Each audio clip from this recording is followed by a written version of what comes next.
2%. 2%, 50 দুনে 100, 2%, 10 10 কে 100, 10%, 25 হলে 4%, 4 25 100, তাই না? তো কাজী 100 কে ভাগ দেবেন, মানে 100 100 তো কাটাকাটি যায়, এবং আমরা কি করেছিলাম যে 100 কে যদি আমরা ভাগ দেই তাহলে 100 কে 10 দিয়ে ভাগ করলে 10 হয়, 10%, 100 কে 50 দিয়ে ভাগ করলে 2 হয়, 2%, অর্থাৎ আপনি 100% কভার করতে হবে। তাহলে এখানে 50 বছর হলে 50 দুনে 2% করে কাটলে 50 দুনে 50 বছর 100% হয়ে যায়। আবার এখানে 10 টাকা করে কাটলে 10 বছর 10 10 কে 100 টাকা হয়ে যায়, স্ট্রেট লাইন মেথড।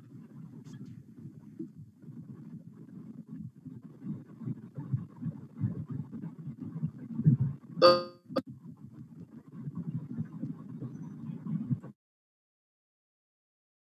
ক্যালকুলেশন করেছে ৬৮,০০০ টাকা এবং বলেছে যে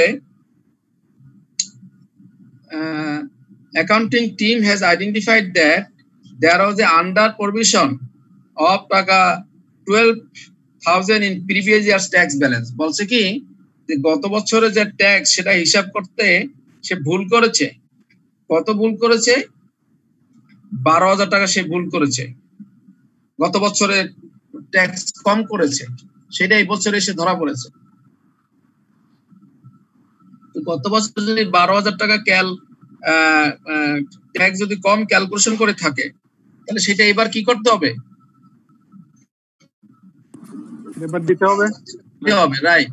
তাহলে সেটা দিতে হবে, প্লাস এই বছরও ট্যাক্স আছে 68,000, সেটাও দিতে হবে। তাহলে ট্যাক্সের ক্ষেত্রে আসলে আমাদের দুটো জিনিস কনসিডার করতে হবে, একটা হলো এই বছরের ট্যাক্স আর একটা হলো গত বছরের কম ট্যাক্স, এই দুইটা। এরপরে দেয়া আছে আপনি ইনভেন্টরি ভ্যালু দেওয়া আছে, দ্যাট মিন্স ক্লোজিং ইনভেন্টরি দেয়া আছে 15,600। তাহলে আমরা গতকালকের মতন এই করে স্টার্ট করি। মাল্টিপল ইনকাম স্টেটমেন্ট, এখানে আপনি তিনটাই চেয়েছে, income statement, equity of for the year end the statement of financial position, মানে balance sheet, equity change and income statement. আমরা প্রথমে কোম্পানির নাম লিখবো, তারপর লিখবো মাল্টিপল কলাম ইনকাম স্টেটমেন্ট, তারপর লিখবো for the year ended 30 June 2015।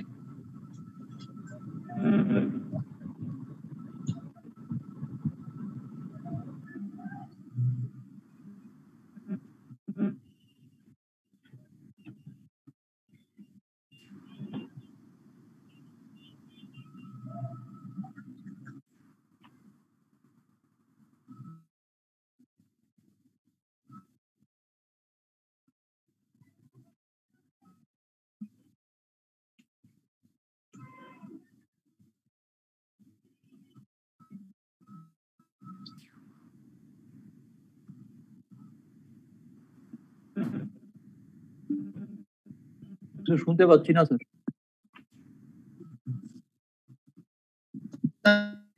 তাহলে প্রথমে আমার আসবে বিক্রি করে না, সো দ্যাট এখানে আপনার এই যেহেতু ম্যানুফ্যাকচারিং করে কাজে তার র মেটেরিয়াল থাকবে, তার ডাইরেক্ট লেবার থাকতে পারে এবং তার ফ্যাক্টরি ওভারহেড থাকতে পারে। কাজে আমরা কিন্তু সেইভাবেই এবারকার ইনকাম স্টেটমেন্টটা করব। তাহলে সেলস থেকে আমরা বাদ দেব কস্ট অফ গুডস সোল্ড। হ্যাঁ, কস্ট অফ গুডস সোল্ড এর প্রথমেই আসবে আমার ডাইরেক্ট ম্যাটেরিয়াল, যেহেতু ম্যানুফ্যাকচারিং এই জন্য প্রথমেই আসবে ডাইরেক্ট ম্যাটেরিয়াল।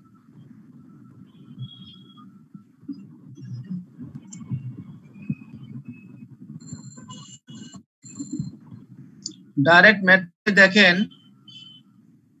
নিচে লেখেন, এখানে আছে ইনভেন্টরি আছে, প্রথম ওপেনিং ইনভেন্টরি আছে 12,000,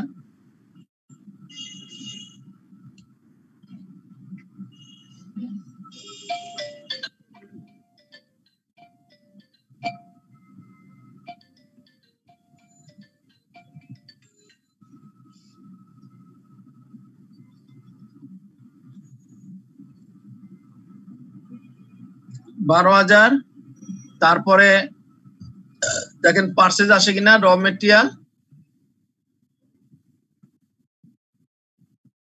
1,22,400 স্যার।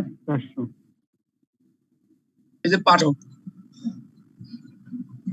ইনভেন্টরি বা ওপেনিং র মেটেরিয়ালের সাথে পারচেজ যদি আমি যোগ করি যেটা হবে সেটার নাম হবে cost of goods available for sale.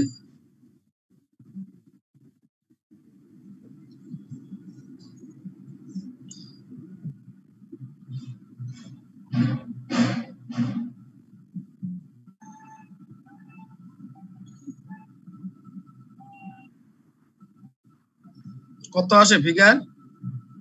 1,34,400। হ্যাঁ, এটা ইনার কলমে রাখবেন, সেখান থেকে মাইনাস হবে কিছু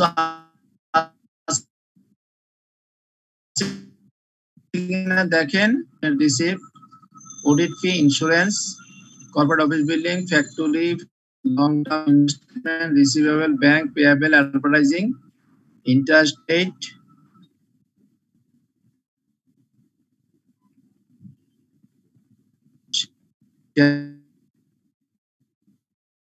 কথা শুনতে পাচ্ছি না, ভাঙা ভাঙা আসছে স্যার। স্যার আপনার কথা শুনতে পাচ্ছি না। এটা প্রবলেম। ম্যানুফ্যাকচারিং ওয়েস্ট আসবে না? ওকে, ইনভেন্টরি, হ্যাঁ ম্যানুফ্যাকচারিং,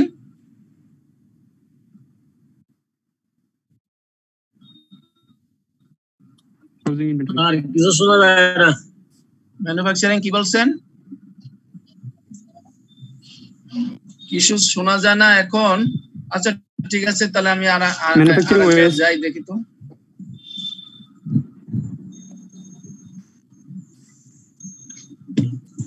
ম্যানুফ্যাকচারিং ওয়েজ আছে sir.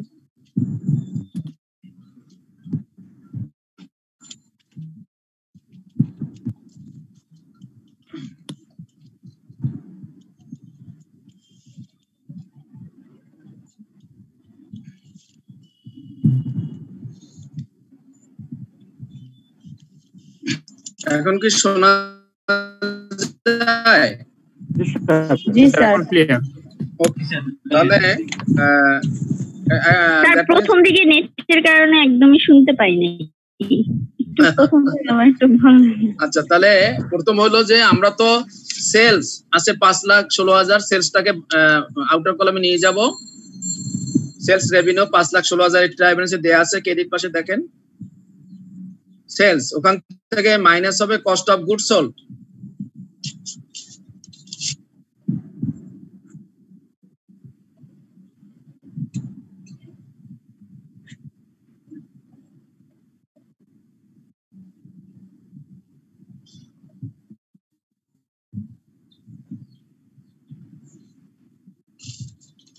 Cost of goods sold এর প্রথম আইটেমই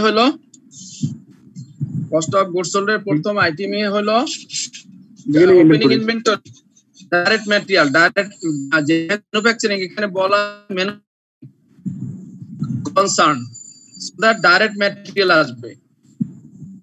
ডাইরেক্ট ম্যাটেরিয়ালের আন্ডারে হবে ওপেনিং ইনভেন্টরি। ওপেনিং ইনভেন্টরি এখানে দেয়া আছে 12,000, তার সাথে অ্যাড হবে পারচেজ। এখানে দেখেন পারচেজ আছে 1,22,400। হ্যাঁ, উপরে পারচেজ আছে 1,22,400, পারচেজ আসবে। পারচেজের সাথে ওপেনিং ইনভেন্টরি যোগ করলে যেটা হবে সেটাকে বলবো আমরা cost of goods available for use, for sale, use. হ্যাঁ,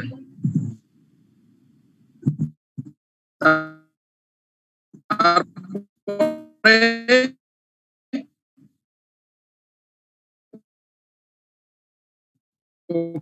ওখান থেকে মাইনাস যাবে ক্লোজিং ইনভেন্টরি, এই কতকে 1,08,000, এটাকে কি বলবেন? র মেটেরিয়াল ইউজড, রাইট, র মেটেরিয়াল ইউজড। তাহলে ম্যানুফ্যাকচারিং কি লাগে? লাগে র মেটেরিয়াল। 2 নম্বর লাগে কি? লেবার। দেখেন এখানে যে ম্যানুফ্যাকচারিং ওয়েজেস আছে, দেখছেন ম্যানুফ্যাকচারিং ওয়েজেস আছে 68,400। 68,400। তাহলে যে কোনো জিনিস প্রোডাকশন করতে তিনটা জিনিস লাগে। এক নম্বরে লাগে ম্যাটেরিয়ালটা ডাইরেক্ট ম্যাটেরিয়াল আমরা পেয়ে গেছি। 2 নম্বরে লাগে হলো লেবার বা ম্যানুফ্যাকচারিং ওয়েজেস, আমরা ম্যানুফ্যাকচারিং ওয়েজেস পেয়ে গেছি। থার্ড হলো ফ্যাক্টরি ওভারহেড লাগে, যেগুলা সরাসরি আপনি ম্যাটেরিয়ালও না আবার লেবারও না, সেগুলাকে বলা হয় ফ্যাক্টরি ওভারহেড। তাহলে সেটা আমরা এই যে ম্যাটেরিয়ালের সাথে এই ম্যানুফ্যাকচারিং ওয়েজেস 68,400 যোগ করলে কত হয়েছে?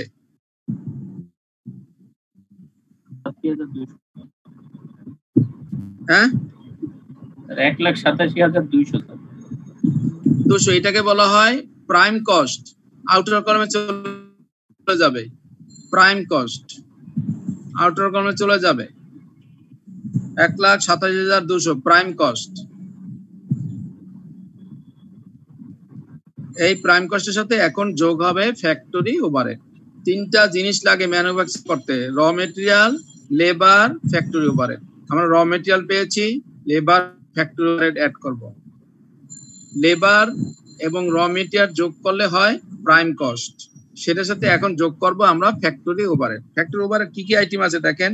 এখানে প্রথমেই বলেছে যে এই যে প্ল্যান বিল্ডিং এর উপরে 10% বলছে। তাহলে আপনি দেখেন এখানে প্ল্যান বিল্ডিং আছে, যে ফ্যাক্টরি বিল্ডিং আছে 30,000, এর 10%, তার মানে 33,600। তাহলে ডেপ্রিসিয়েশন অন প্ল্যান বিল্ডিং 33,600 আসবে। বিল্ডিং যেভাবে আছে সেভাবে লিখবেন 33,600।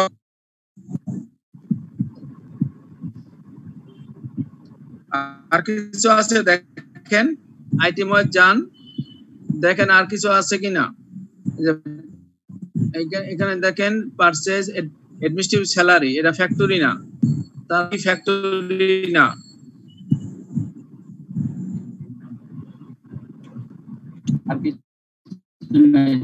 আর কিছু নাই, তাহলে একটাই আইটেমই আছে ডেপ্রিসিয়েশন। তাহলে ফ্যাক্টরি ওভারহেড উপরে লিখবেন ফ্যাক্টরি ওভারহেড, নিচে লিখবেন ডেপ্রিসিয়েশন অন ফ্যাক্টরি বিল্ডিং সমান সমান 33,600। ওইটা প্রাইম কস্টের সাথে যোগ করেন, কত হয়েছে?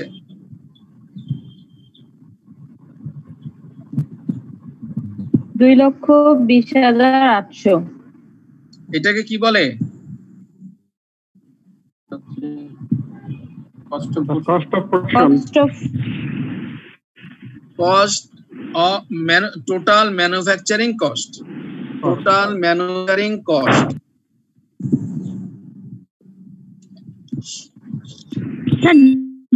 কত লিখলাম? ডেপ্রিসিয়েশন লিখেছেন আপনি, এই যে আছে এই যে 3,000 হলো আপনার ফ্যাক্টরি বিল্ডিং, তার 10% 33,600। Factory building 3,36,000, 10% 33,600। তাহলে টোটাল ম্যানুফ্যাকচারিং কস্ট আমরা পেয়ে গেছি। এই টোটাল ম্যানুফ্যাকচারিং এর কস্টের সাথে আপনার যোগ হয় আর বিয়োগ হয় ওয়ার্কিং প্রোগ্রেস এবং ওয়ার্কিং প্রোগ্রেসের ক্লোজিং ব্যালেন্স এবং ওপেনিং ব্যালেন্স। যেহেতু এখানে কোনো ডব্লিউআইপি নাই, অনেক সময় ডব্লিউআইপি দিয়ে দিতে পারে, ট্রায়াল ব্যালেন্সে থাকবে ওপেনিং আর এখানে থাকবে ক্লোজিং। এই যেমন এটা হলো র মেটেরিয়ালের ক্লোজিং, আর ডব্লিউআইপি ওয়ার্কিং প্রসেসেরও ক্লোজিং দিয়ে দিতে পারে, আর ওয়ার্কিং প্রসেসেরও ওপেনিং দিয়ে দিতে পারে। তখন কিন্তু পুরো চেঞ্জ হয়ে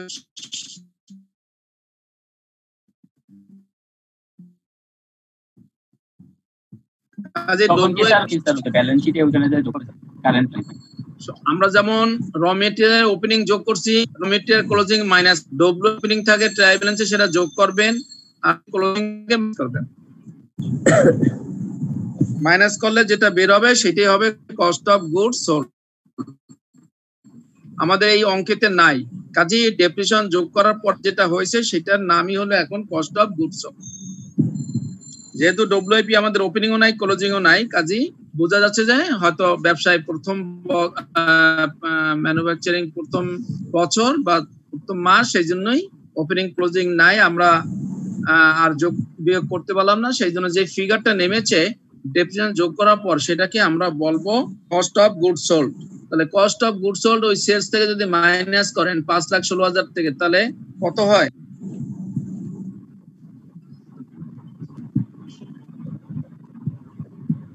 2,95,200 2,95,200 ফাইন।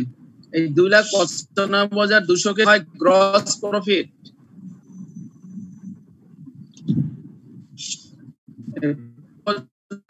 200টাই হলো গ্রস প্রফিট। এখন গ্রস মাইনাস করব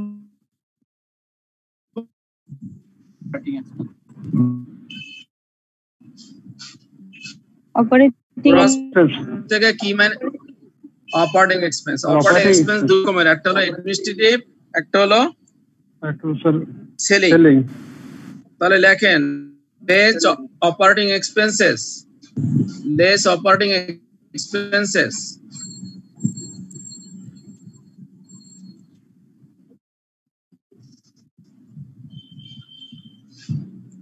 অপারেটিং এক্সপেন্সেস গিয়া প্রথমেই লেখেন অ্যাডমিনিস্ট্রেটিভ এক্সপেন্সেস। প্রথম লিখবেন অপারেটিং এক্সপেন্সেস, তার নিচে লিখবেন অ্যাডমিনিস্ট্রেটিভ এক্সপেন্সেস। তাহলে অ্যাডমিনিস্ট্রেটিভ এক্সপেন্সের কি কি আইটেম আছে দেখেন।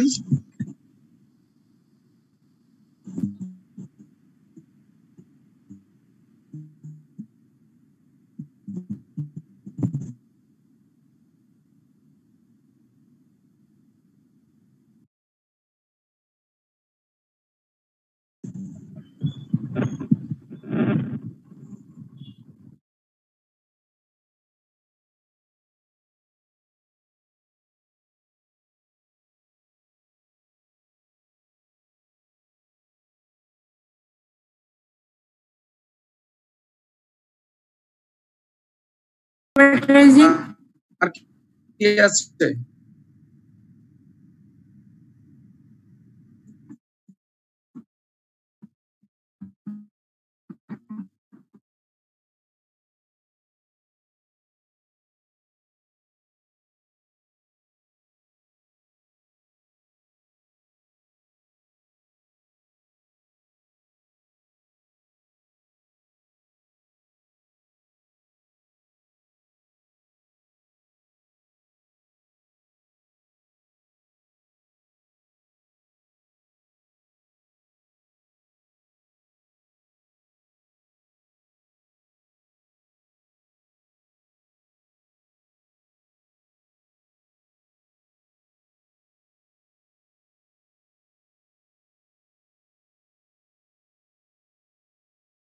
এটাকে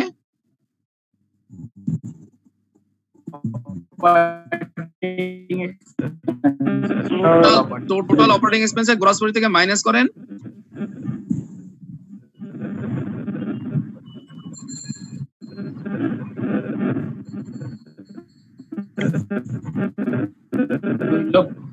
দুই লক্ষ 20,200।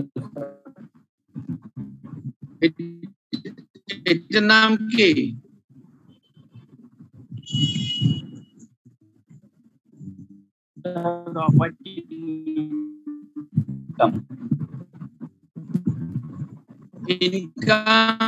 ইনকাম ফ্রম অপারেশন বা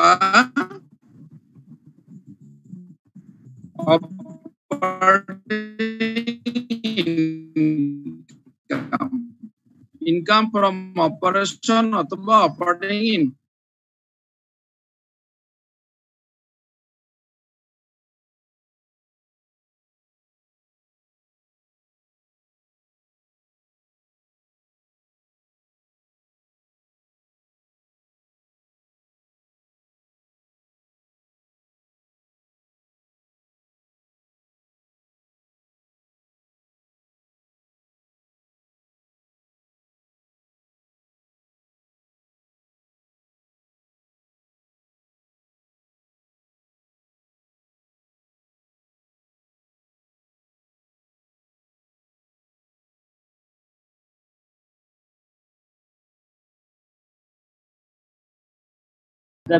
দেখেন।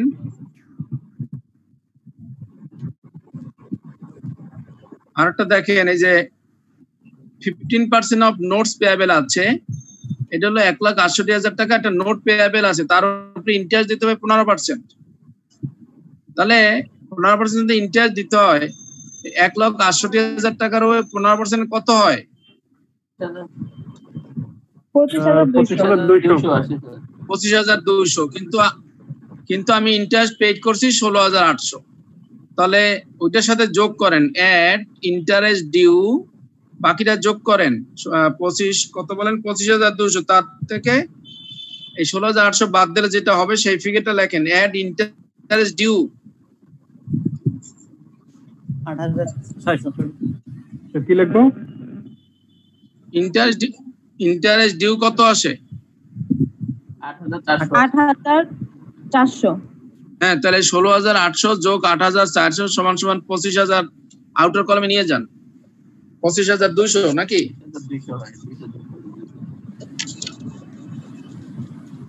তাহলে এই 25,200 আর হলো আগের ছিল এই যে আদার ইনকাম ছিল 14,400। হ্যাঁ 14,400। হ্যাঁ, তাহলে ওইটার সাথে এটা ইন্টারেস্ট পেইড হলো খরচ, এটা হলো মাইনাস ফিগার, আর আদার ইনকাম হলো প্লাস 14,400। তাহলে ওইটার থেকে এটা মাইনাস করেন, মাইনাস করলে কি হয়? খরচ বেশি হয়ে গেল,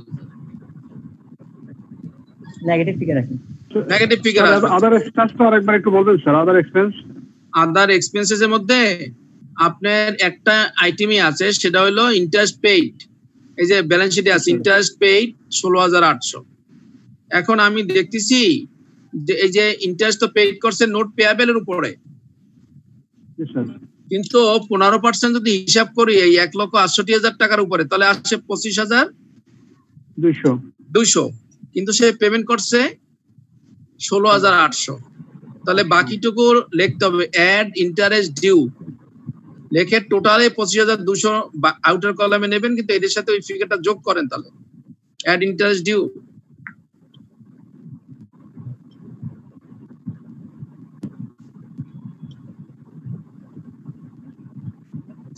তাহলে নেট কত হয়? 14,400 সাথে 25,200 প্লাস মাইনাস করলে কি হয়? 10,600 মাইনাস 10,800। 14,400 না? 800। তাহলে মাইনাস 10,800, এটা হলো net other income and expenses, মানে তাহলে এটা এক্সপেন্সেস, তাহলে নেট আদার এক্সপেন্সেস। তাহলে আপনার ওই যে ইনকাম ফ্রম অপারেশন থেকে এটা কি হবে, প্লাস না মাইনাস? মাইনাস। এটা মাইনাস হলে কত হয়? 2,09,400। এই 2,09,400 নাম কি? Net income. Income before income tax.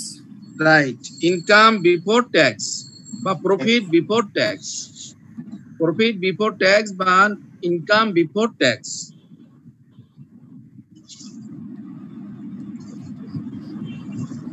এর সাথে কি করতে হবে তাহলে?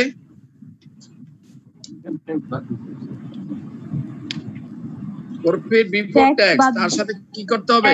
ট্যাক্স বাদ দিতে হবে। রাইট, লেস এক নম্বরে লেখেন tax for the year, tax for the year এখানে বলা আছে 68,000, tax for the year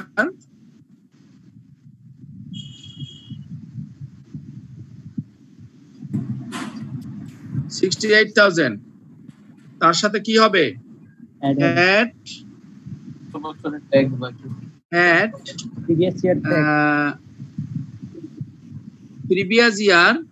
previous year under provision, add previous year under provision 12,000,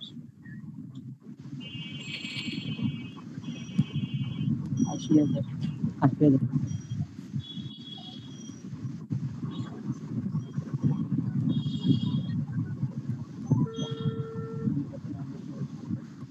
এক 1,29,400 1,29,400। ইনকাম।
হ্যাঁ, শোনা যাচ্ছে?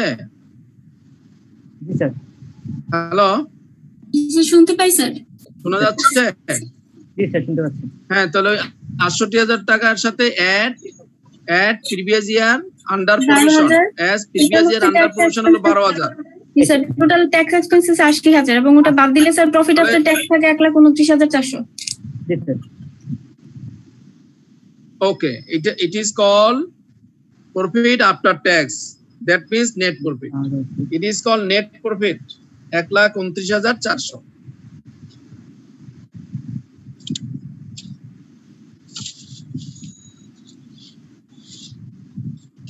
$১,২৯,৪০০। এবার রিকোয়ারমেন্ট 2 করেন, statement of change in equity.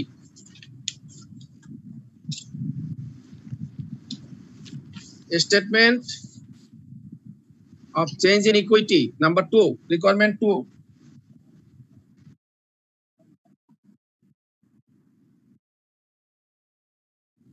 তিনটা ঘর করেন, 4টা কলাম করেন।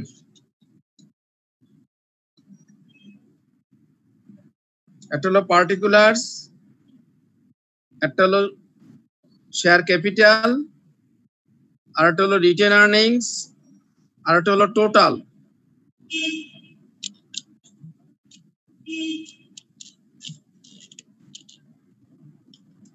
পার্টিকুলারস, share capital, retained earnings and total. তাহলে প্রথমে দেখেন বিগিনিং ক্যাপিটাল আছে, ক্যাপিটাল থাকে কোন সাইডে?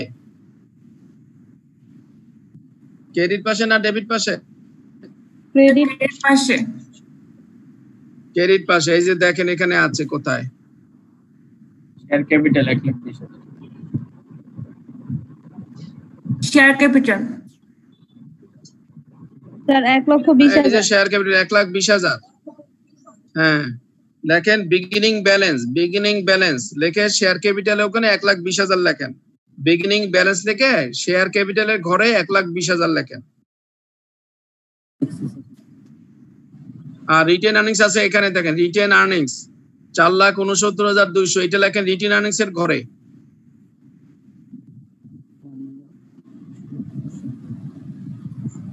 বিগিনিং ব্যালেন্স লিখে শেয়ার ক্যাপিটালে ঘরে লিখবেন 1,20,000, রিটেন আর্নিংস এর ঘরে লিখবেন 4,69,200। এই দুটো যোগ করে টোটালে ঘরে নিয়ে যান 5,89,200। ওকে, এখন এটার সাথে এই বছরের সমস্ত জিনিস অ্যাড এবং লেস হবে। কি কি করেছে দেখেন এখানে। স্যার একটা ডিভিডেন্ড পেইড আছে স্যার। এখানে দেখেন যে ডিভিডেন্ড পেইড আছে, ডিভিডেন্ড পেইডটা মাইনাস করেন, ওখানে লেখেন ডিভিডেন্ড পেইড, পার্টিকুলারসে লেখেন ডিভিডেন্ড পেইড। ডিভিডেন্ড পেইড করলে প্রফিট কমে যায়, সেজন্য আপনি রিটেন আর্নিংস এ ওখান থেকে এই ডিভিডেন্ড পেইডটাকে মাইনাস ফিগার দেখান। রিটেন আর্নিংস এর ঘরে গিয়া ডিভিডেন্ড পার্টিকুলারসে ডিভিডেন্ড পেইড লেখেন, রিটেন আর্নিংস এর ঘরে গিয়ে 144 মাইনাস ফিগার দেন, ব্র্যাকেট দেন। টোটালে ঘরে মাইনাস 144 ব্র্যাকেট দিয়ে লেখেন টোটালে ঘরে।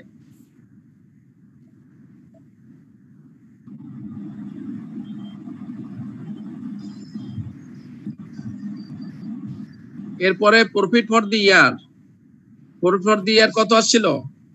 1,29,400। হ্যাঁ, ওইটা ওই যে পার্টিকুলারসে লেখেন প্রফিট ফর দি ইয়ার, লিখে ওই যে রিটেন আর্নিংস এ ঘরে গিয়ে লেখেন 1,29,400, টোটালে ঘরে নিয়ে যান 1,29,400।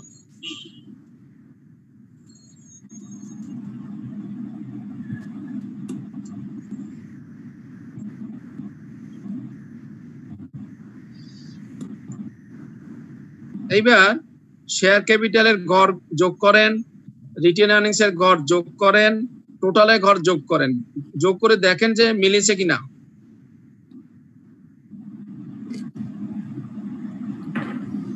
তো শেয়ার ক্যাপিটাল 1,20,000, রিটেন আর্নিংস আসবে স্যার 4,54,600, টোটাল হচ্ছে 5,74,600। হ্যাঁ, তাহলে আর এইভাবে যোগ করলে ওইটা মেলে, শেয়ার ক্যাপিটাল আর রিটেইন আর্নিং যোগ করলে আবার ওই টোটালের সাথে মেলে। জি স্যার। ওকে, তাহলে আমাদের হয়ে গেছে। সবার কি হয়েছে? জি স্যার হয়েছে। ওকে, তাহলে আমার রিটেইন আর্নিংস এর ব্যালেন্স আসলো কত বললেন? 5,74,600 74,600 5,74,600 5,74,600। ওকে, এবার আমরা যাব থার্ড রিকোয়ারমেন্ট, ব্যালেন্স শিট।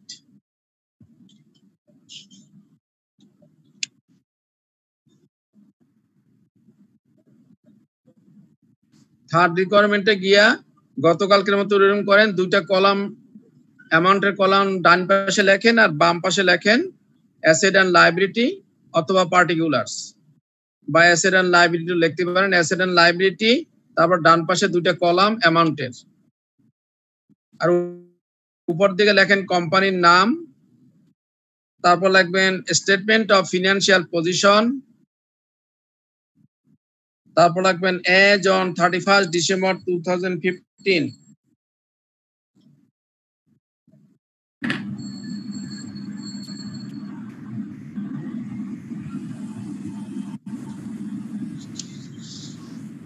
এবার প্রথম আইটেমে ওখানে পার্টিকুলার যদি লেখেন বা অ্যাসেট এবং লাইব্রেরি যাই লেখেন, নিচে লেখেন অ্যাসেট।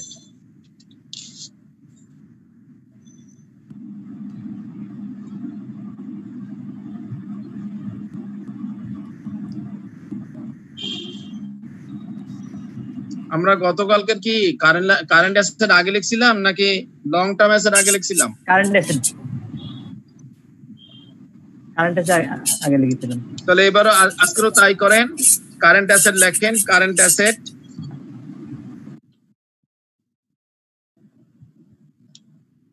কারেন্ট অ্যাসেট কি কি আছে দেখেন। রিসিভেবল আছে, তারপর ব্যাংকে আছে, আর রিসিভেবল আছে দেখেন, ইনভেন্টরিজ আছে। হ্যাঁ, তাহলে এগুলো লেখেন। রিসিভেবল আছে কত? এই যে 27,600 রিসিভেবল, 27,600।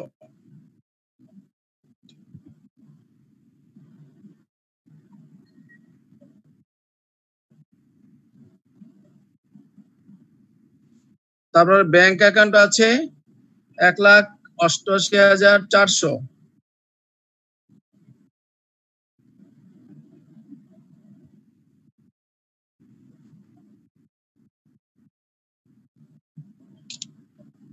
এর সাথে আর কি আসবে? ইনভেন্টরিজ আসবে। ইনভেন্টরি যে ক্লোজিং, এই যে ক্লোজিং ইনভেন্টরি আসবে 15,600।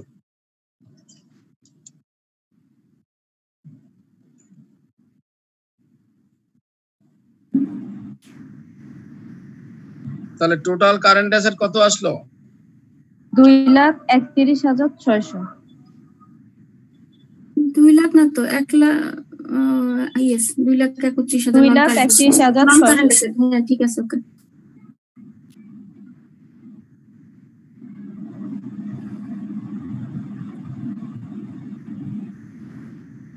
কত? 2,31,600 স্যার। ওকে, তাহলে এবার লেখেন নন কারেন্ট অ্যাসেট।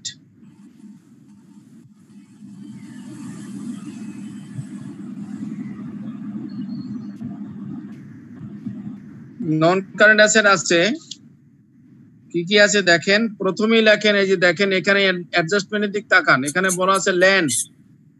তাহলে ল্যান্ড আছে 3 লাখ।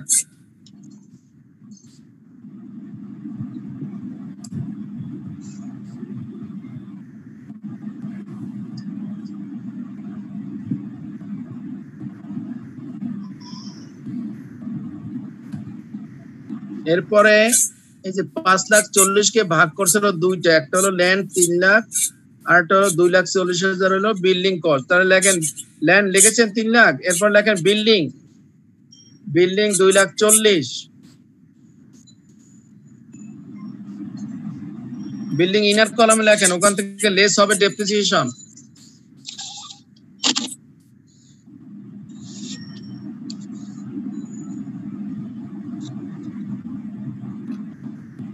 বিল্ডিং 2,40,000, সেখান থেকে লেখেন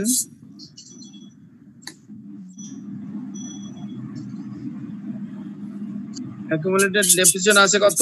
এই যে আছে 48,000। 48,000। হ্যাঁ, লেস অ্যাকুমুলেটেড ডেপ্রিসিয়েশন ইনার কলামে লিখবেন 48,000, তার সাথে যোগ করবেন add depreciation during the year, accumulated depreciation 48,000 at depreciation during the year। এই বছরে করছিলাম কত? ইনকাম স্টেটমেন্টে গিয়ে দেখেন 4,800। তাহলে এটা যোগ করা লাগবে কেন? ওইটা যোগ করেন, এই 48 যোগ করা লাগবে। এইটা হলো আগের বছর পর্যন্ত 48,000, accumulated depreciation হলো 48,000 গত বছর পর্যন্ত। আবার এই বছরে ডেপ্রিসিয়েশন করেছি 8,400, তাহলে সেই 8,400 যোগ করলে টোটাল accumulated depreciation বের হয়ে যাবে। 48,000 এর ভিতরে এই বছরে সেই accumulated depreciation ওই 48,000 তো আমার আগের ব্যালেন্স, আর এই বছর এট ডেপ্রিসিয়েশন ডিউরিং দি ইয়ার হলো 4,800, তাহলে 48,000 তার সাথে 4,800 যোগ করবেন, যোগ করে ওই 2,40,000 বিল্ডিং থেকে মাইনাস করবেন। 52,800। তাহলে ডেপ্রিসিয়েশন টোটাল হয়েছে কত? 52,800। 52,800 আপনি 2,40,000 থেকে মাইনাস করেন। হ্যাঁ, 52,800 ওই 2,40,000 থেকে মাইনাস করেন, স্যার 1,30,600। তাহলে 1,27,200। আর আগে ল্যান্ড ছিল 3 লাখ, এটা হলো 4,87,200 এখানে গেল। তারপরে এখানে আর কিছু আছে দেখেন, ও ইয়াসে প্লান্ট আছে, প্লান্ট, এই যে প্লান্ট, ফ্যাক্টরি বিল্ডিং আছে 3,36,000, 3,36,000।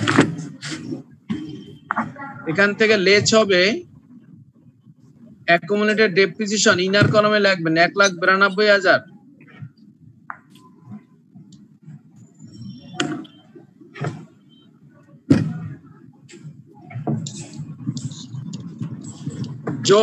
যোগ করেন এর সাথে, যোগ ডেপ্রিসিয়েশন ডিউরিং দি ইয়ার, এই বছরে কত আসছিল?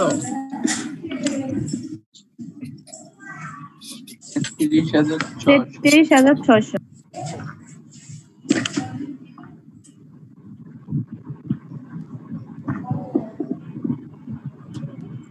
33,600 10%। তাহলে এই 1,92,000 সাথে যোগ করেন ডেপ্রিসিয়েশন ডিউরিং দি ইয়ার 33,600, তাহলে টোটাল অ্যাকুমুলেটেড ডেপ্রিসিয়েশন এই ফ্যাক্টরি বিল্ডিং থেকে মাইনাস করেন।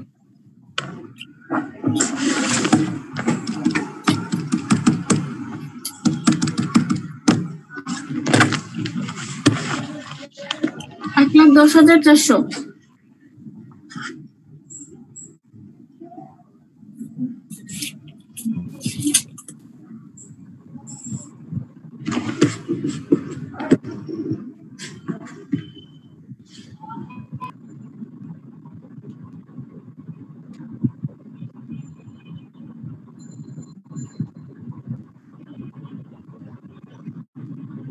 কত হয়েছে?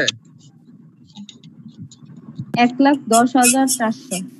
এই 1,10,400, আর আগের ছিল কত? আগে ল্যান্ড ছিল 3 লাখ, আর বিল্ডিং, এই সবগুলা যোগ করলে কত হয়? স্যার লং টার্ম ইনভেস্টমেন্ট আছে তো? ও লং টার্ম ইনভেস্টমেন্ট আছে, রাইট। হ্যাঁ,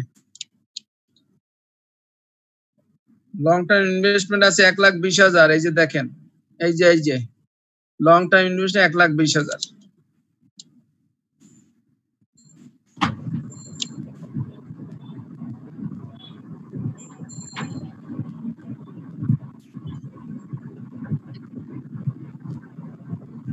$7,17,600 স্যার। 7,17,600। তাহলে এইটার সাথে যোগ করেন ওই যে কারেন্ট অ্যাসেট, যোগ করে টোটাল অ্যাসেট নামান 9,49,200 স্যার। তাহলে 9,49,000 হলো টোটাল অ্যাসেট। এইবার যান ইকুইটি এন্ড লায়াবিলিটি লেখেন, ইকুইটি এন্ড লায়াবিলিটি।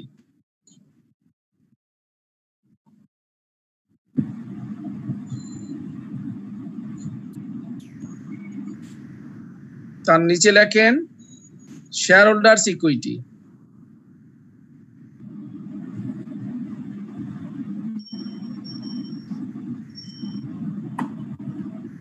ওখানে আমরা কত পেয়েছিলাম?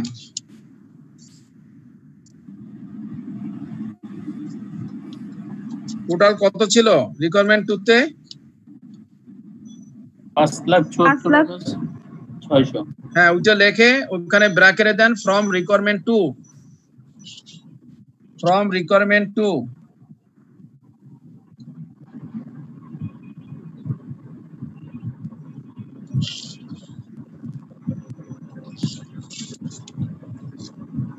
from requirement 2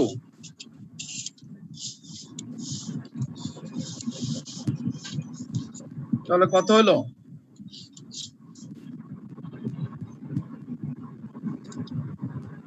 এরপরে আর কি আছে? কারেন্ট লায়াবিলিটি আছে, দেখেন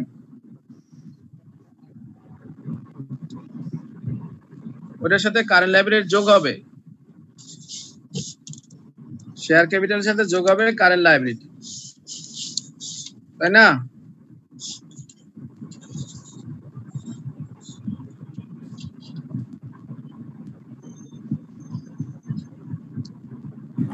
কারেন্ট লায়াবিলিটি কোন সাইডে পাবো? ক্রেডিট পাশে পাবো।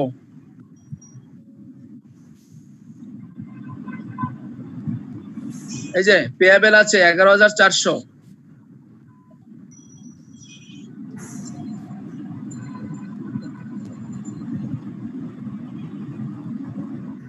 তারপরে আর কিছু আছে? ট্যাক্স পেয়েবল আছে স্যার। আর কিছু নাই। এইবার আমি অ্যাডজাস্টমেন্টে যাব। 1 নম্বর অ্যাডজাস্টমেন্ট দেখেন দুবার হয়েছে কিনা। এই যে 3 লাখ বিল্ডিং একবার ব্যালেন্স শিটে দেখিয়েছি, একবার এখান থেকে মাইনাস করেছি, আবার এখানে 2,40,000 একবার এখান থেকে মাইনাস করেছি, আর একবার ব্যালেন্স শিটে আমি দেখিয়েছি, তারপরে 50 ডেপ্রিসিয়েশন আমি ক্যালকুলেশন করেছি, দুবার সব হয়ে গেছে। Number B, the plan building 10% depreciation একবার ইনকাম স্টেটমেন্ট দেখিয়েছি, একবার ব্যালেন্স শিটে মাইনাস করেছি, এটাও দুইবার হয়ে গেছে। এরপরে সি, ট্যাক্স, এই বছরের ট্যাক্স 68,000, গত বছরের ট্যাক্স 12,000, 60, 70, 80,000 টাকা, এটা কিন্তু এখনো পরিশোধ করি নাই। সো দ্যাট ট্যাক্স পেয়াবেলে আসবে 80,000 টাকা, ট্যাক্স পেয়াবেল 80,000।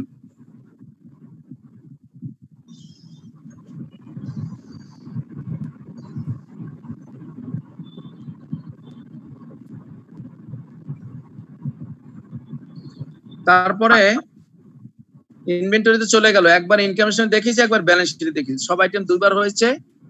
এখানের যে 15% যে নোট পেয়াবেল, এখানে দেখেন, এখানে ওই যে অ্যাড ডিউ একবার যোগ করছিলাম, ইন্টারেস্ট ডিউ বলছিলাম, ওখানে কত?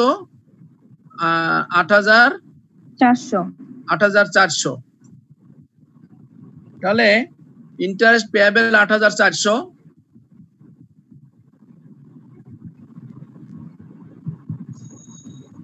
আর তো মনে হয় কোনো কারেন্ট লায়াবিলিটি নাই, সব এখানে দেখলাম। তাহলে সব যোগ করেন কারেন্ট লায়াবিলিটি।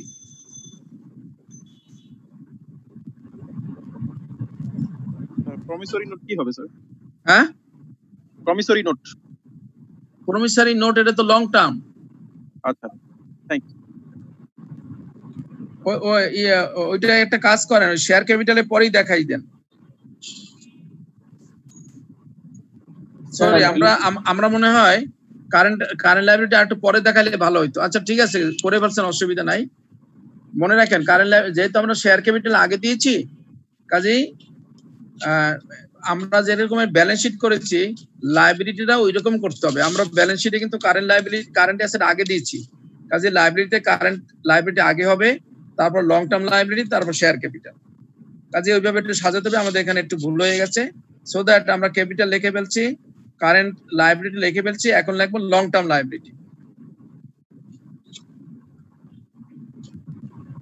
লং টার্ম লাইবিলিটিতে প্রমিসরি নোট আছে 1,06,800 আর 15% নোটস পেয়াবেল আছে 1,68,000। এই দুটো যোগ করতে হবে।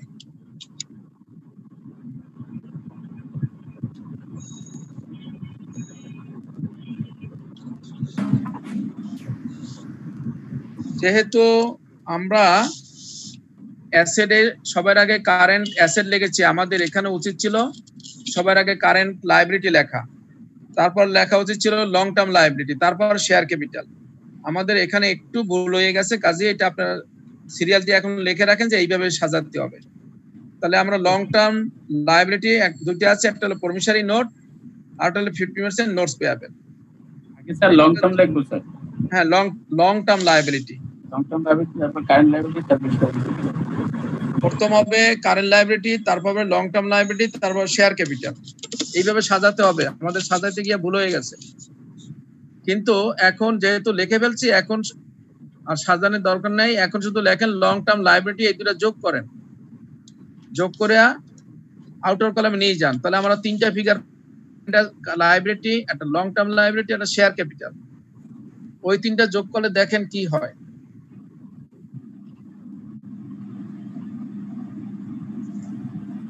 মিলে যায় স্যার। মিলে যায়?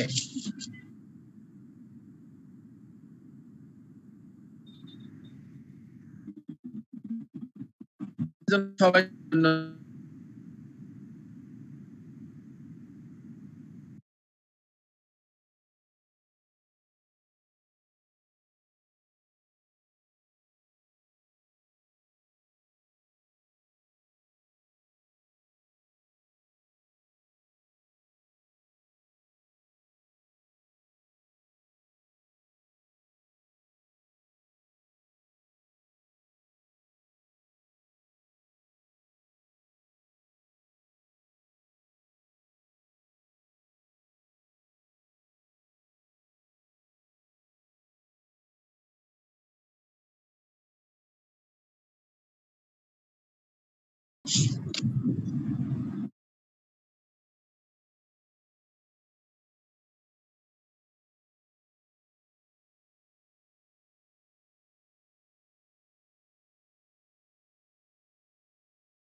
কারো কোনো কোশ্চেন আছে বা বোঝেননি আছেন কেউ?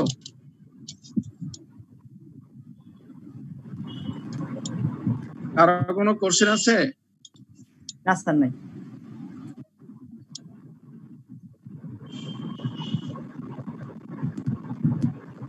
সবাই ক্লিয়ার?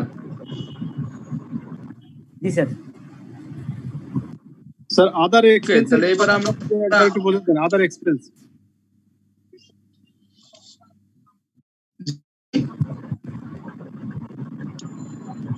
আদার এক্সপেন্স, আদার এক্সপেন্স। জি স্যার। আদার এক্সপেন্স ইনকাম স্টেটমেন্টে আদার এক্সপেন্সেস ছিল কি কি? এই যে ইন্টারেস্ট পেইড ছিল 16,800 যোগ ইন্টারেস্ট ডিউ ছিল 8,400, এই 25,200। আর কি আইটেম ছিল কেউ বলতে পারেন?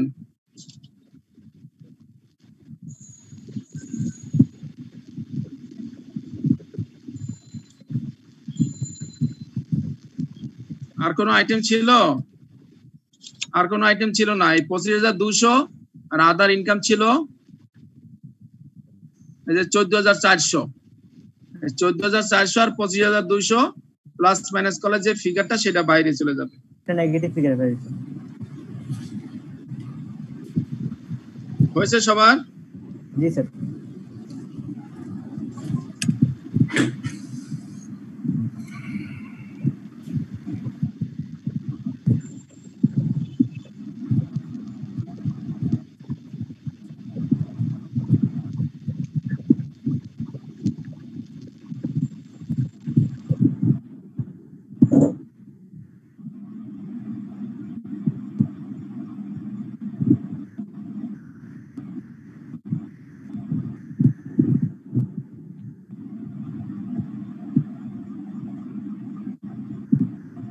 এবার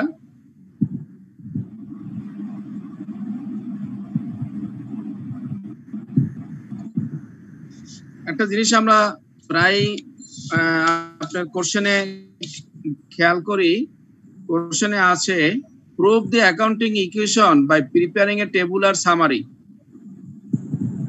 তাহলে এখন অ্যাকাউন্টিং ইকুয়েশন মানে কি? Sir asset are equals to liability plus owners equity sir proof করা স্যার।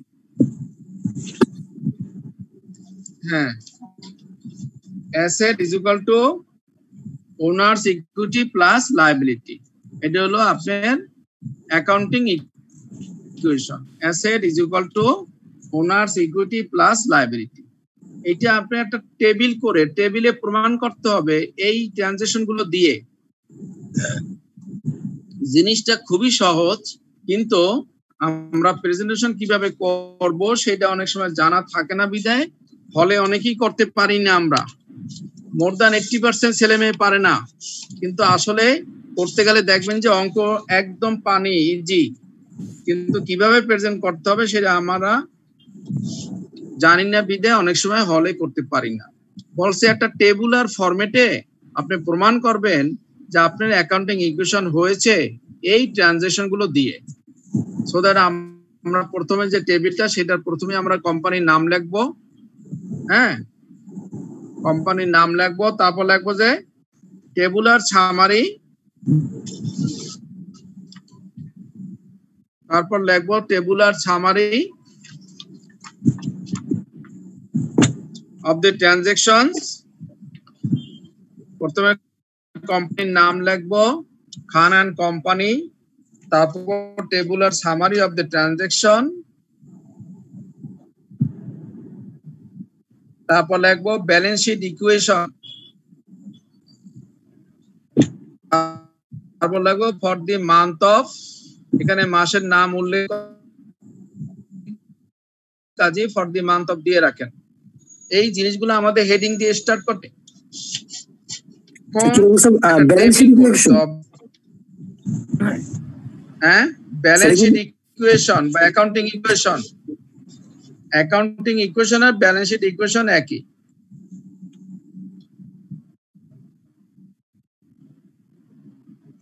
প্রথমে আমরা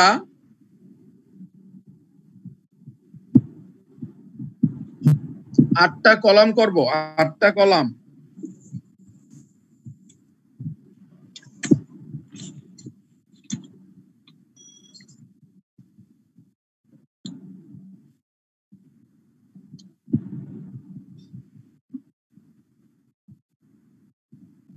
আটটা কলামের মধ্যে ডান পাশে 3টা কলাম নিয়ে লিখবো, ডান পাশে 3টা কলামের উপরে লিখবো যে liability plus owners equity, liability plus owners equity. 2টা কলামের উপরে লিখবো। লাস্ট কলামের উপরে লিখবো টাইপ অফ ট্রানজাকশন। ডান পাশে লাস্ট কলামের উপরে লিখবো টাইপ অফ ট্রানজাকশন। তার পাশে পরপর 2টা কলামের উপরে লিখবো লায়াবিলিটি প্লাস ওনার্স ইকুইটি। একটা কলামে লিখবো লায়াবিলিটি, আর একটা ওইটার সামনে একটু প্লাস দিয়ে আরেকটা কলামের উপরে লিখবো ইকুইটি। তাহলে 3টা কলামের আমরা নাম পেলাম। একটা কলামের নাম উপরে লিখছি লায়াবিলিটি, ডান দিকে আরেকটা লিখছি ওনার্স ইকুইটি, আরেকটা লিখছি টাইপ অফ ট্রানজাকশন।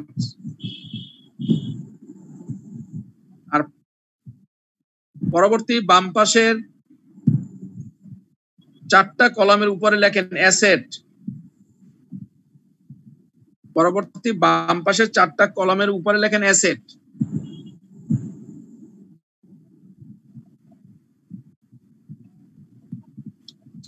আচ্ছা, আমি একটু দেখিয়ে দিই, তাহলে আপনারা কি বুঝতেছেন কিনা।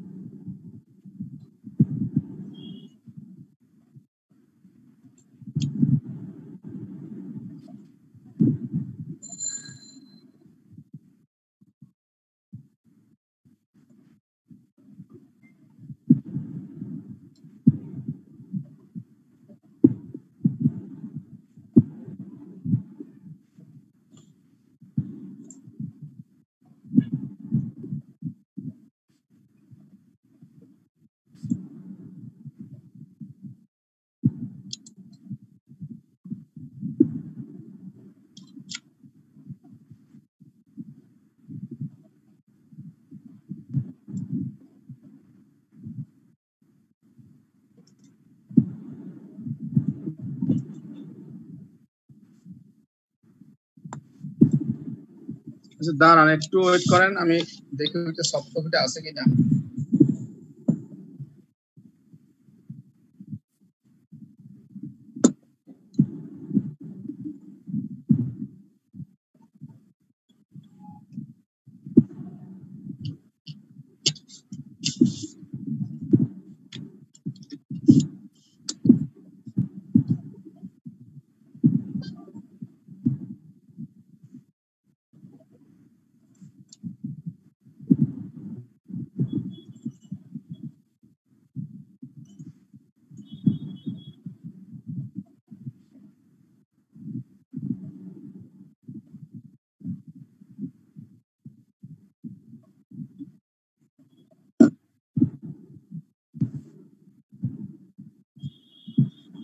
এটা কি দেখা যায়? এই যে দেখেন কিভাবে লিখেছি, দেখেন প্রথম ঘরটা আমরা সিরিয়াল করেছি, তারপরে 1 2 3 4টা কলাম দিয়ে আমরা অ্যাসেট করেছি উপরে,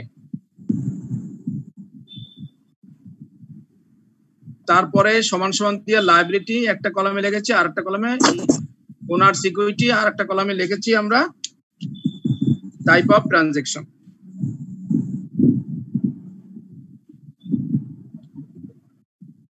এখন আপনাদের কাছে কি আছে ওইটা, ওই যে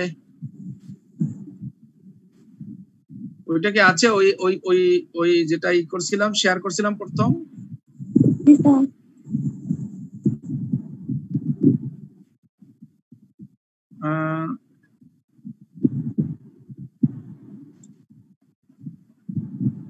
আমরা কি এখন ওই যে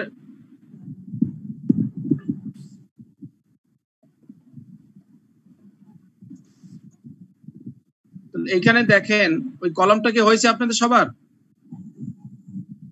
স্যার আরেকবার একটু দেখান স্যার। হ্যাঁ, আরেকবার একটু দেখান স্যার। আরেকবার দেখাবো।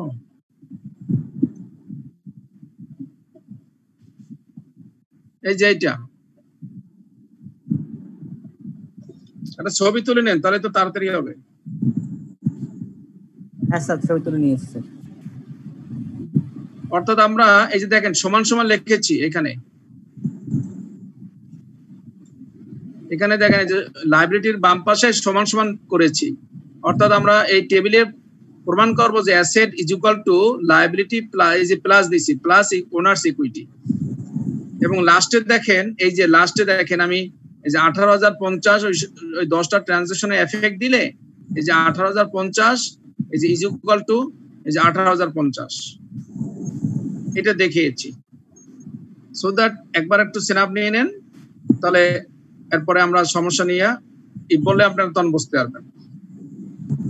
একটা বলি তাহলে আপনি বুঝতে পারবেন। যেমন প্রথম এন্ট্রিটা ছিল আমাদের, সেটা ছিল যে মিস্টার খান না, হি ইনভেস্ট টাকা 15,000 টাকা ক্যাশ ইন দি বিজনেস। সে 15,000 টাকা বিজনেসে ক্যাশ ইনভেস্ট করেছে।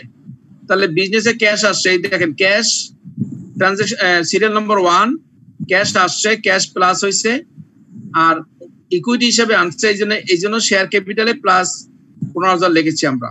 টাইপ অফ ট্রানজাকশন ইনভেস্টমেন্ট, বুঝতে পেরেছেন? প্রথম আইটেমটা হলো হি ইনভেস্ট টাকা 15,000 ক্যাশ ইন দি বিজনেস,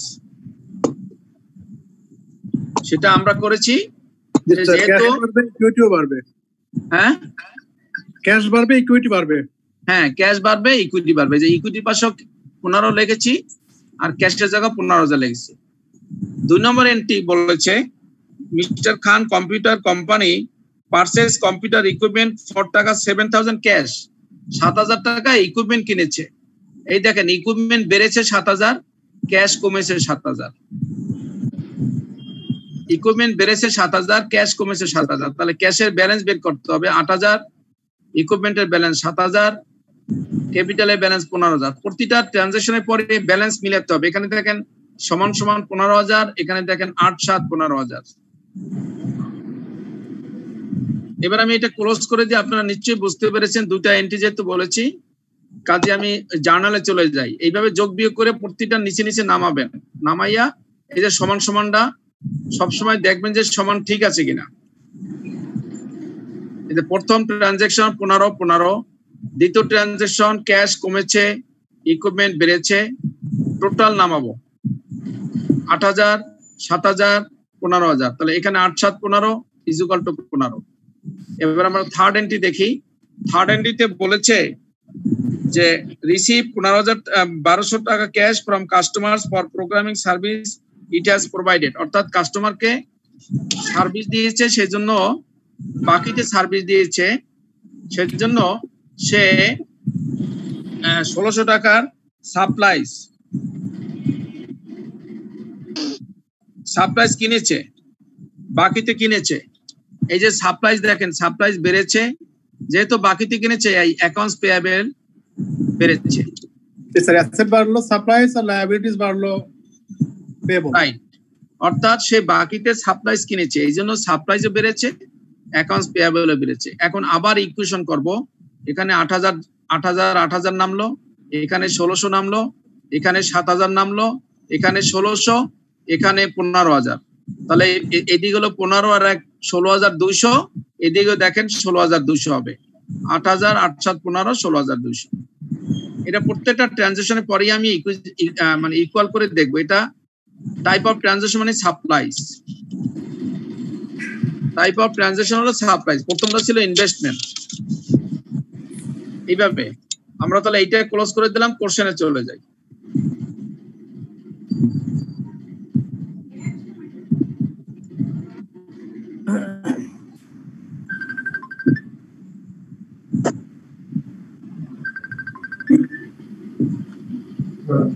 এই যে দেখেন, তাহলে এখানে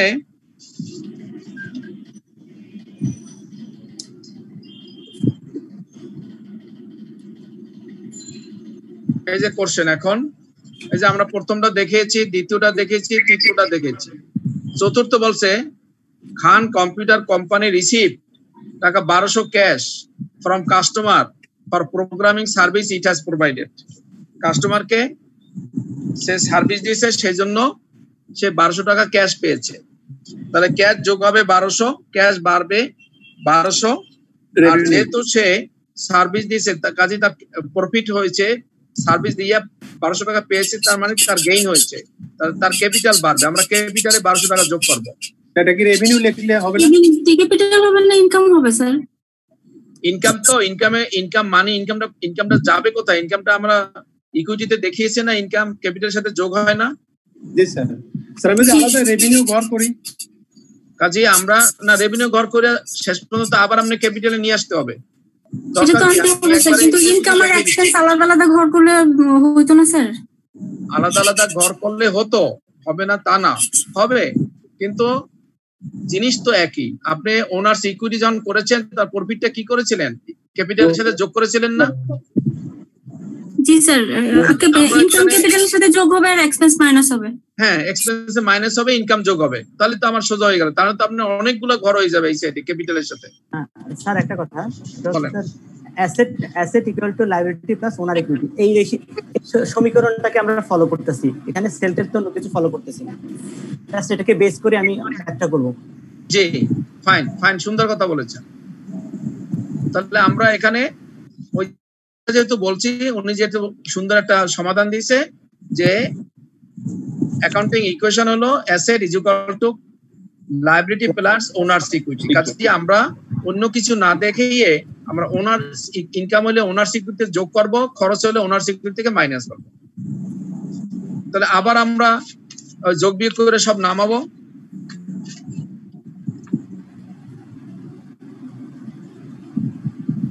তাহলে এইটা হলো টাইপ অফ ট্রানজাকশন কি?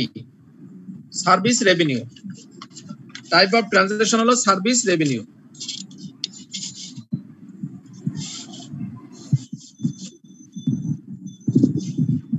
আর পরেরটা কি? পরেরটা হলো purchase of advertising on credit of টাকা 250। হ্যাঁ, তাহলে বাকিতে অ্যাডভার্টাইজমেন্ট দিয়েছে, তার মানে খরচ। তার মানে আমার অ্যাকাউন্টস পেয়েবল যাবে স্যার। অ্যাকাউন্টস আপনার ওই যে বাকিতে দিয়েছে মানুষ পাবে, তার মানে আপনার ওই যে অ্যাকাউন্টস পেয়েবল বাড়বে, আবার ক্যাপিটালও কমবে। অ্যাসেট সাইডে কোনো এফেক্ট নাই, ক্যাপিটাল থেকেও কমবে, অ্যাকাউন্টস পেয়েবলও বাড়বে। সামনে লাগবেন টাইপ অফ হলো অ্যাডভার্টাইজমেন্ট এক্সপেন্সেস।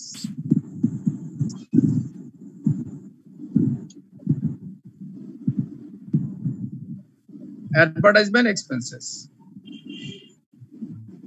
6 নম্বরে দেখেন service rendered for cash 1500 and 2000 on account, মানে বাকিতে 2000 আর নগদে 1500, মোট 3500। নগদে আসবে 1500 টাকা, আর হইছে অ্যাকাউন্টস রিসিভেবলে চলে যাবে, মানে আমার ইয়েতে অ্যাকাউন্টস রিসিভেবলে চলে যাবে হচ্ছে 2000 টাকা। হ্যাঁ, ক্যাশ বাড়বে 1500, অ্যাকাউন্টস রিসিভেবল বাড়বে 2000, আর ক্যাপিটাল বাড়বে 3500। সো দ্যাট ক্যাপিটালে গিয়া 3500 যোগ করবেন, ক্যাশে গিয়া 1500 যোগ করবেন, আর অ্যাকাউন্টস রিসিভার ঘরে গিয়া 2000 লিখবেন। উপরে হেডিং দেবেন অ্যাকাউন্টস রিসিভেবল। ঘরগুলার হেডিং দিয়েছেন? স্যার উপরে ক্যাশে ঘরে ক্যাশ লিখবেন, অ্যাকাউন্টস রিসিভেবল ঘরে অ্যাকাউন্টস রিসিভেবল লিখবেন। এখন আবার সবগুলা যোগ করে নিচে নামাবেন, নামাইয়া ইকুয়াল রাখবেন সব সময়।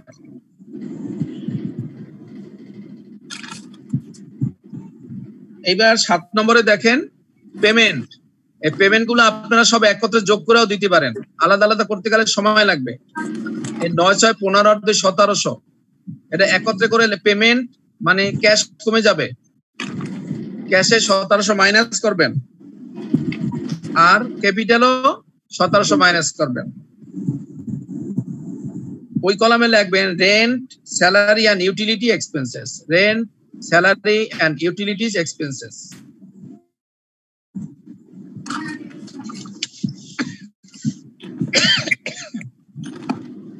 টাইপ অফ ট্রানজাকশনে লিখবেন rent, salary and utility expenses. যেহেতু পেমেন্ট করছে, ক্যাশ থেকে মাইনাস করবেন 1700, ক্যাপিটাল থেকে মাইনাস করবেন 1700, আবার যোগ করে সবগুলোর ব্যালেন্স নামাবেন।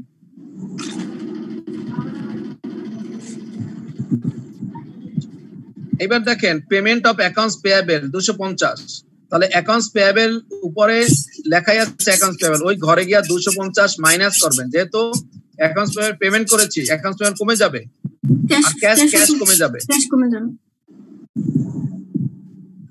অ্যাকাউন্টস পেয়েবল কমে যাবে, ক্যাশ কমে যাবে। ওই কলামে লিখবেন payment of accounts payable. Payment of accounts payable.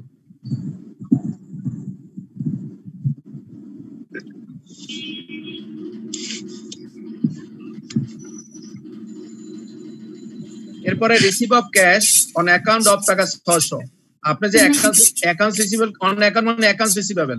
G sir, ক্যাশে অ্যাড হবে 600, আর অ্যাকাউন্ট থেকে কমে যাবে হচ্ছে 600। ফাইন।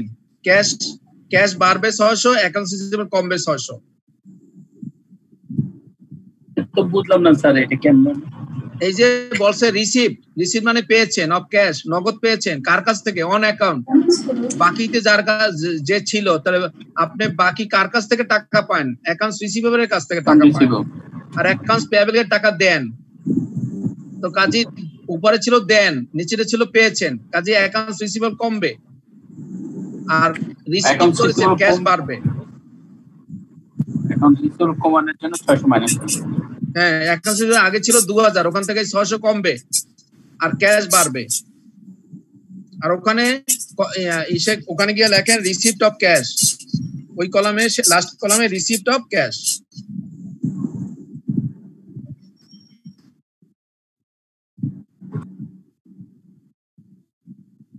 এবার last item withdrawal of cash by owner. Cash থেকে চলে যাবে স্যার 1300 টাকা, আর ওনার সিকিউরিটি থেকে কমে যাবে 1300 টাকা। 1300 টাকা, ফাইন। এইবার সব কলামের ব্যালেন্স নামাই দেখেন দুই সাইড মিলেছে কিনা। মিলে অ্যাসেট সাইডে সব যোগ করে 18050 নামাবেন, আর লাইব্রেরি সাইডে যোগ করে দেখেন 1850 হয় কিনা, তাহলে আপনার প্রুফ হয়ে গেল। আপনি নিচে লিখবেন প্রুফ।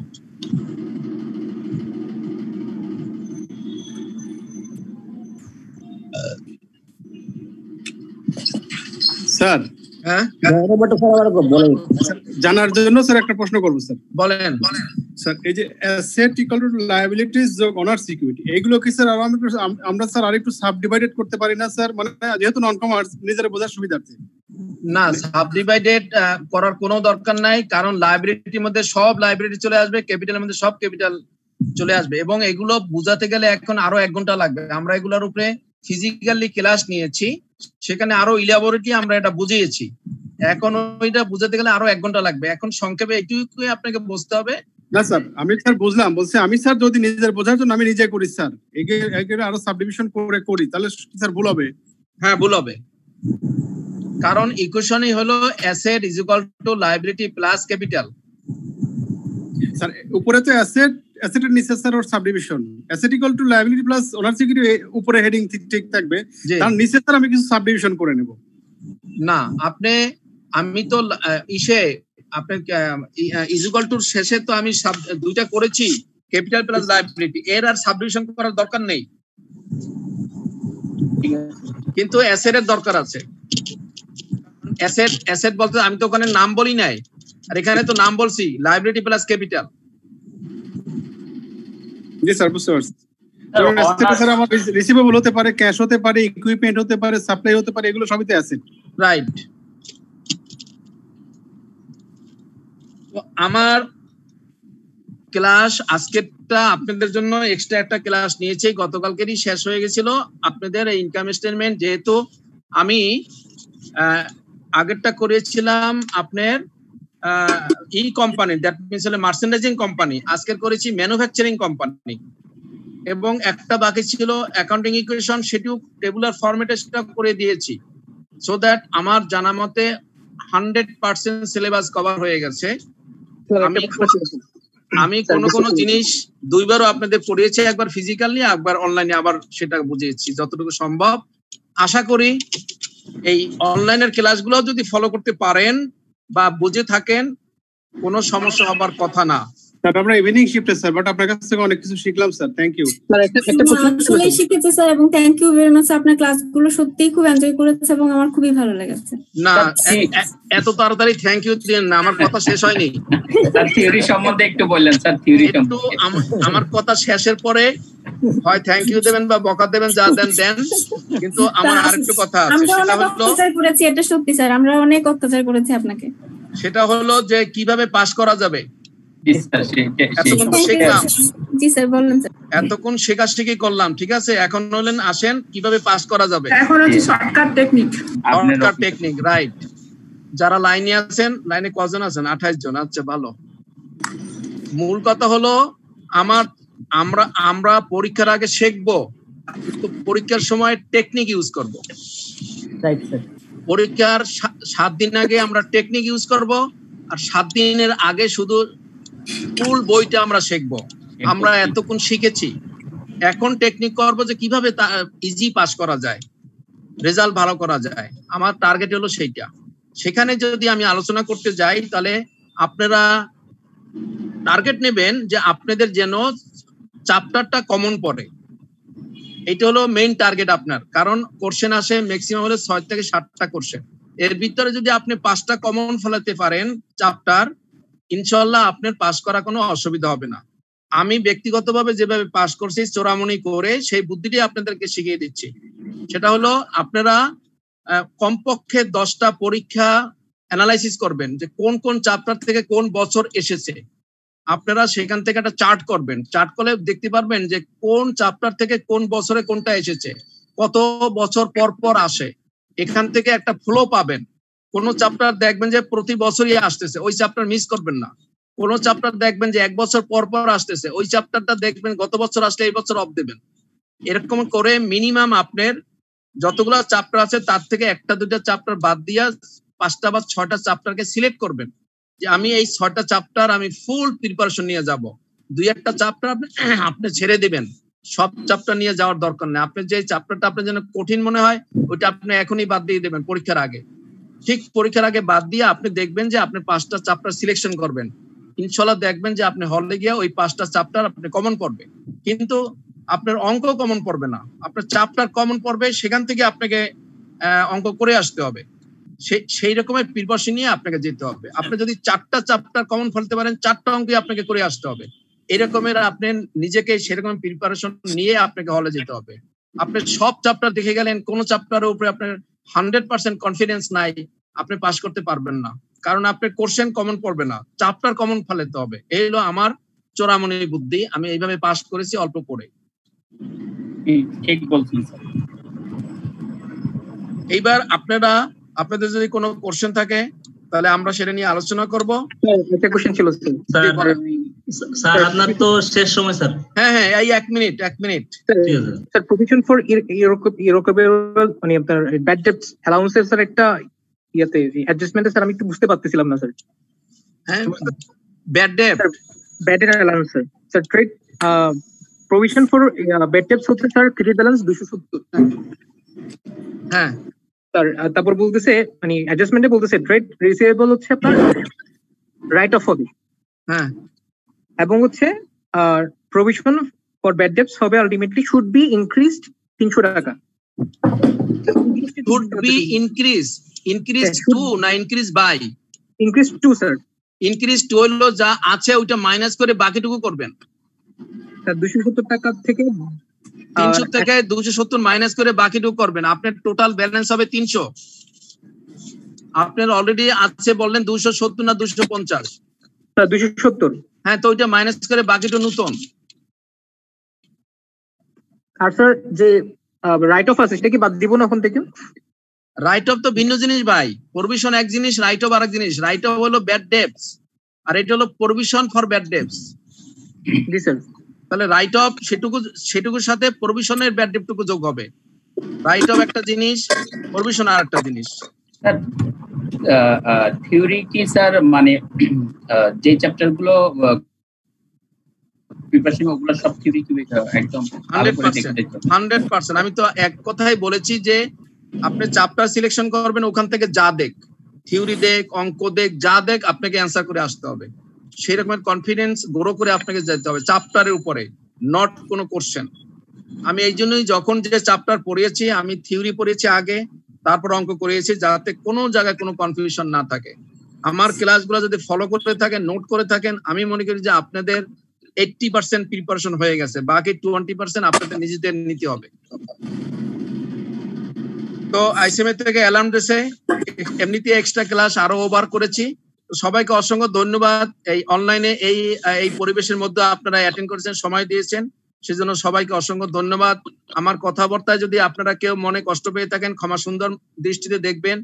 কি শিখেছি আমি জানি না, তবে আপনাদের সাথে এনজয় করেছি। Thank you very much. আপনাকে অসংখ্য ধন্যবাদ স্যার। আপনাকে অনেক thank you sir. Thank you so much. ভালো লাগছে স্যার আপনার ক্লাস।